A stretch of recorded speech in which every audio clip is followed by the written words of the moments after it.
Tuhan bersamamu. Inilah Injil suci menurut Matius.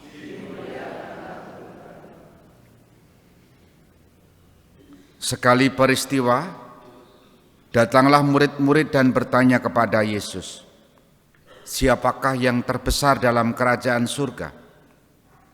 Maka Yesus memanggil seorang anak kecil dan menempatkannya di tengah-tengah mereka, lalu berkata, "Aku berkata kepadamu, sungguh, jika kalian tidak bertobat dan menjadi seperti anak kecil ini, kalian tidak akan masuk ke dalam kerajaan surga.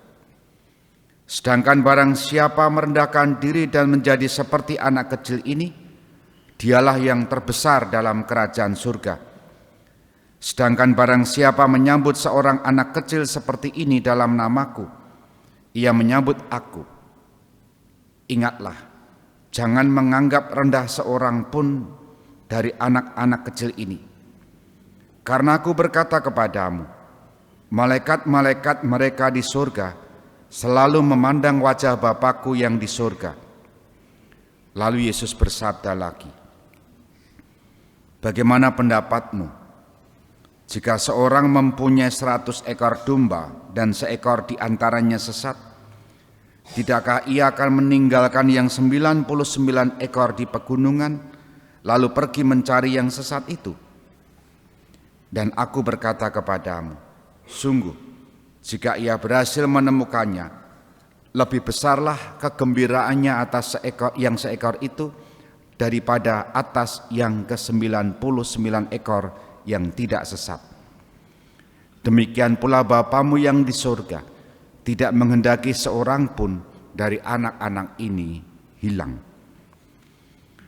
Demikianlah sabda Tuhan.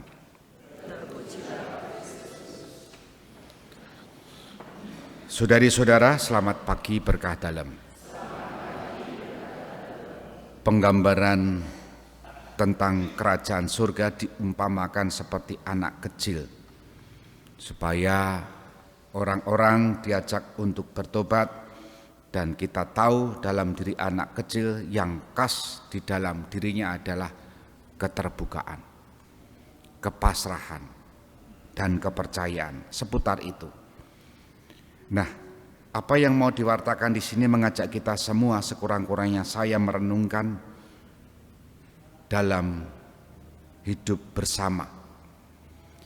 Kadangkala dalam hidup bersama itu kita tidak pernah menghendaki siapa atau dengan siapa kita akan hidup bersama di masyarakat.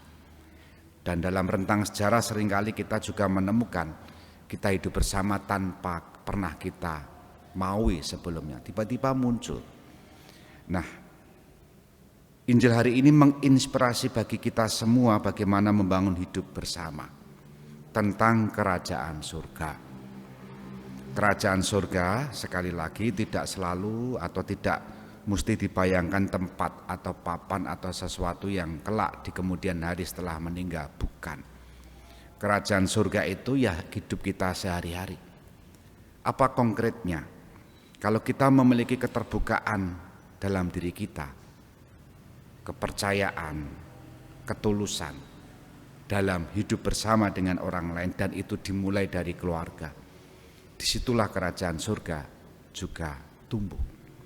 Dan bahkan sikap terbuka, sikap percaya itu juga diwujudkan dalam penerimaan mereka yang tersesat. Maka tadi kita mendengar Yesus dalam bacaan Injil memberikan perumpamaan tentang kerajaan surga seperti anak kecil yang terbuka dan orang-orang diajak bertobat di dalamnya.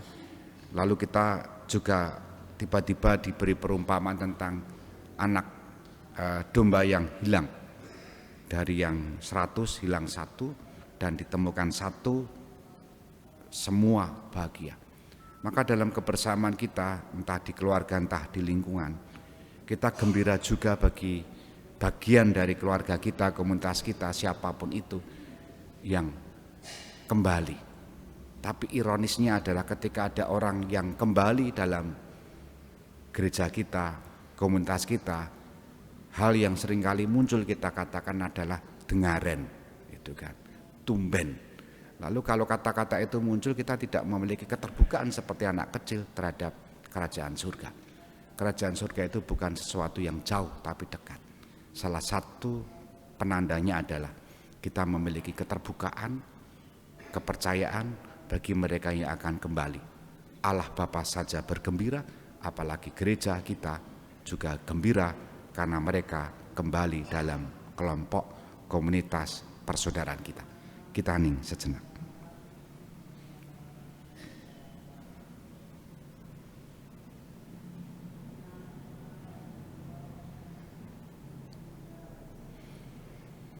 Dimuliakanlah Yesus yang dulu hidup, sekarang dan selama-lamanya. Amin.